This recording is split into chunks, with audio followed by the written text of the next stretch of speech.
So now we'll talk about rotating and scaling. So the rotate command enables one to rotate objects around a base point. After selecting an object or multiple objects and specifying the base point, you're asked to enter a numerical value for the rotation angle, or you can also rotate it arbitrarily, but rarely do we do things arbitrarily. And if you wish to rotate the object in the orthographic, okay, or the orthogonal, basically what you have to do is, again, start to work with our function keys, our F8 key, our ortho mode a little bit more. So what this means is that when I type in, let's just create a new rectangle. Okay, so we're not dealing with these line segments. We're dealing with a whole rectangle. Rotate is up above in your modify command.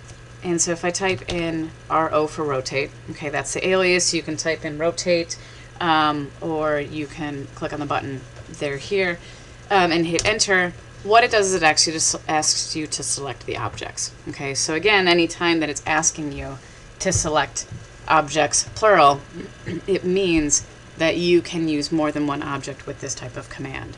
So if I select the object, okay, and I just used my selection technique using my mouse, okay, and hit enter, it's going to ask for a base point. So, at this point, you should start to be recognizing the language that AutoCAD has with its commands.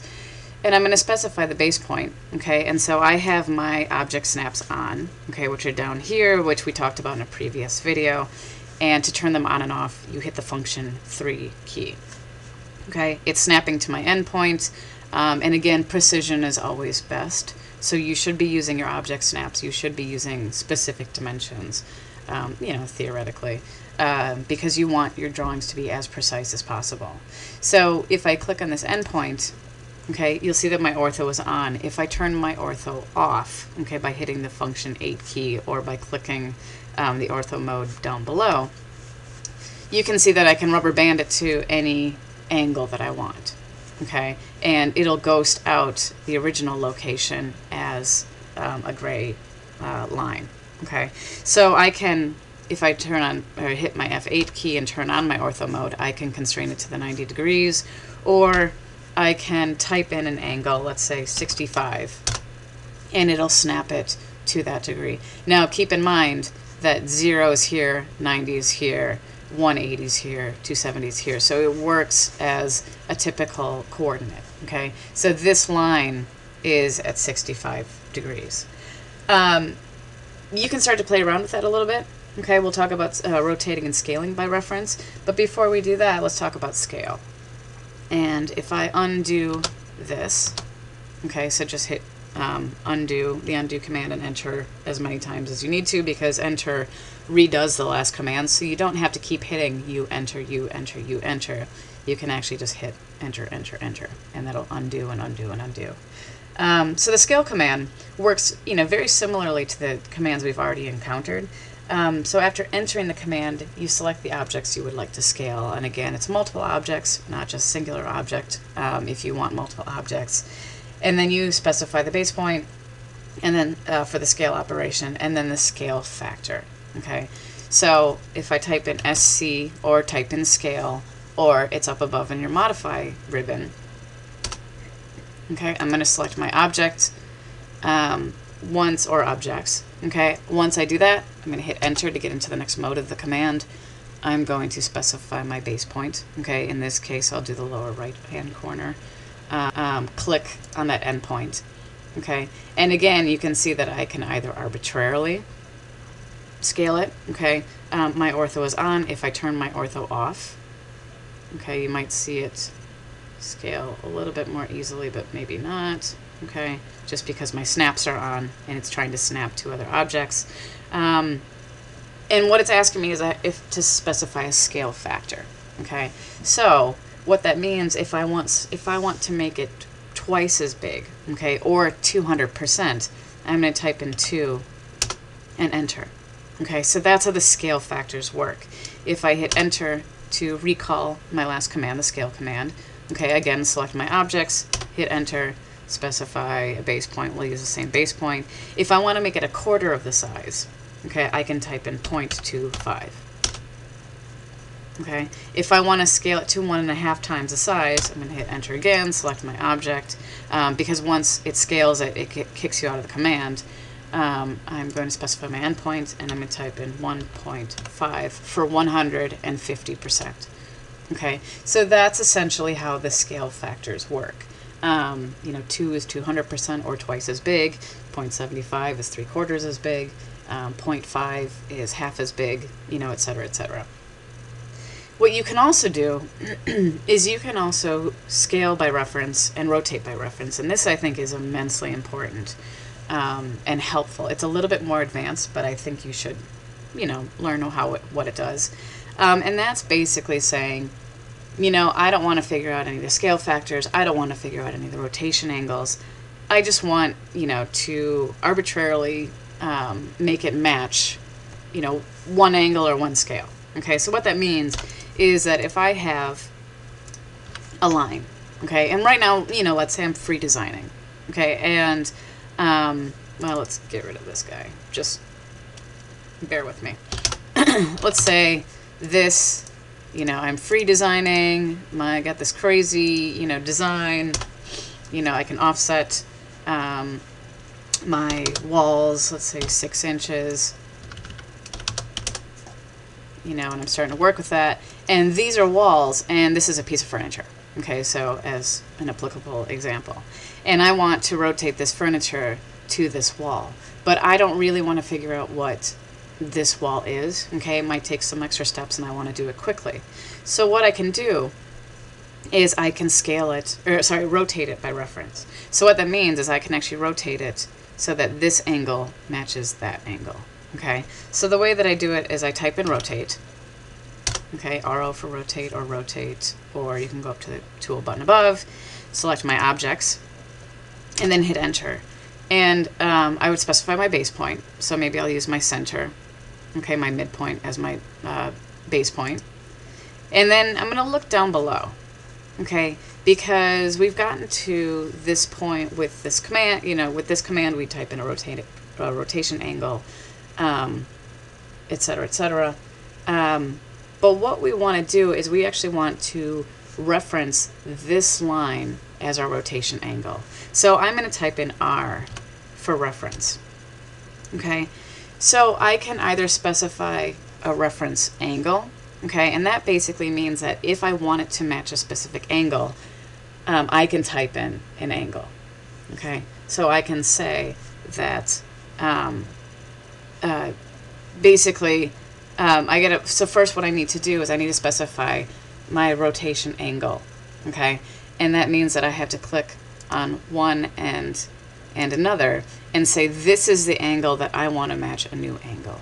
Okay, and so to go back, as we were talking about before, once I specify that reference angle, and this is where it gets, in words this command gets a little bit tricky, but first what you have to do is you have to specify that reference angle, which is the angle that you want to match, okay, or you want to give a different angle. And I can specify a new angle, so I can type in, let's say 54, okay, that I want this angle to be 54 degrees. Okay, that's what I did.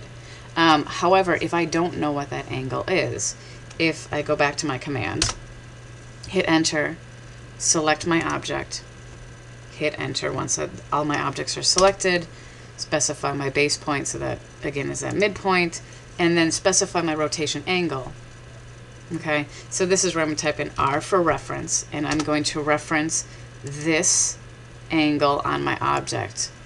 Okay, and that's the angle that I want to match, either, as we did before, the angle that we typed in, or if I don't want to deal with that and I want it just to match this wall, okay, then I'm going to type in P for points, and I'm going to click this point and this point, and this is where it's important to start to work with your object snaps. And now you can see that this angle matches this angle. So if I move this, they match each other. Okay, and I think this tool is immensely helpful. Okay, so the same thing is with scale. So let's say I want this couch, okay, let's call it a couch for now. I want it to be at this angle, and I want it to fill this line. Okay, so I'm going to get rid of this guy just for now. I'm going to, again, type in RO for rotate, select my object, hit enter, specify my base point. So let's just say the center again at the midpoint. Type in R for reference. Okay, specify the reference angle. What that means is, your origin of reference. So I'm going to click on one endpoint to another endpoint, and then I'm going to type in P for points, and I'm going to use this angle as a reference. Okay, so now when I move it, I can snap from this midpoint to this midpoint. Okay, and they're snapping the objects right on top of each other. Okay, so now I can do the same thing with scale. So I can type in scale, select the object, hit enter, specify the base point. I'm going to still use that middle, okay, that midpoint as the base point. And again, like the rotate, I can type in R for reference, pick these points, okay, endpoint and endpoint as the reference, okay, the one that it's saying, okay, this is what I'm turning into something else. And then I can type in P, if you want to specify a new length, if you know it has to be 5 feet or if it has to be 8 feet, you can type it in, okay, or if what I'm doing, you want to fill it into this space, okay, then I would type in P for points and click on this endpoint and this endpoint, and it would fill it exactly. Okay, as I said, it's a bit more of an advanced tool, okay, but it is really really helpful, okay, especially when you're starting to draw plans and populate plans with furniture. So exploding and polyline edits. So what this tool has done, okay, so if we go back to this example, is that through the trimming, okay, it's essentially exploded these objects into different objects. Okay, I'm just going to get rid of this for 1 second. But also if I have, let's say, a polyline or a rectangle, if it's one object, okay, what I can do is I can actually explode it into segments. And I can essentially do that for anything except for like an ellipse or a circle or anything like that, because they just don't work with segments. There are times when I want to do this, there's times when I don't. Okay, so, I always say that AutoCAD's kind of like a chess match. You kind of have to think a few steps ahead, because that could save you work down the road, and again, you'll get used to it and you'll get used to different workflows. So the explode, what it does is it takes an object like this, a continuous object, and if I type in EXPLODE for explode, EX is the alias for extend, okay, or explode is located up above here.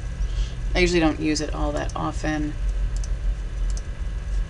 so I'm not exactly sure where they put it. Okay, and I guess this is where you have to memorize where it goes. Oh, I'm sorry. It's one of these little buttons that doesn't have the label next to it. Okay, that's why it gets a little bit tricky sometimes. So if I type in explode, okay, what it does is I can take a continuous object, okay, select it, hit enter, and it turns it into segments. Okay, much like using a line tool instead of a polyline. Okay, but in this case I took the polyline and I exploded it. So you can explode objects like that. In order to rejoin the objects, okay, and again this is a little bit more advanced, but I think it's important to know, is you have a pedit command. Okay, and so that's PEDIT, and essentially what it translates into is polyline edit, and that's where the P comes from. So keep in mind that it's pedit. And if I type in enter, okay, what it's going to ask me to do is going to select a polyline. It's going to ask me to select a polyline. So I'm going to click on one of the polylines, and it's going to ask me if I want to turn it into one. The default is yes, so I'm just going to hit enter. And then under choose an option, I'm going to click on join, and then I'm going to select all of the objects that I want to join, hit enter, and then it'll kind of kick me back into this. Okay, so I can keep going over and over and over and over and over again. Okay, so I can hit join again and what again and again. But really what I should do at this point is hit enter in order to get out of that command. And now when I click on it, you can see that it's all one object. Same thing happens for, if I have these objects that I trimmed, off of each other, and have separated themselves. If I want to rejoin them, okay, again, type in p-edit, select a polyline, go to join, select my objects, hit enter, and then enter again to get out of the command, and it should rejoin it. Okay, sometimes this p-edit has issues, okay, but generally it's a really good tool, okay, in order to rejoin these objects. Because what happens is that, you know, for example, with the offset tool, okay, if I don't do it, so if I go back, and if I don't do it, okay, offset 6 inches, that should work, and I go to offset, okay, it's not going to offset the whole object, okay, which gets tricky. So if I want to kind of save a step, then I could type in p-edit, join, select my objects, and then hit enter, and I have one object, and then I can offset it, let's say 1 inch, and now it'll offset all of it, okay, and it'll save me that step.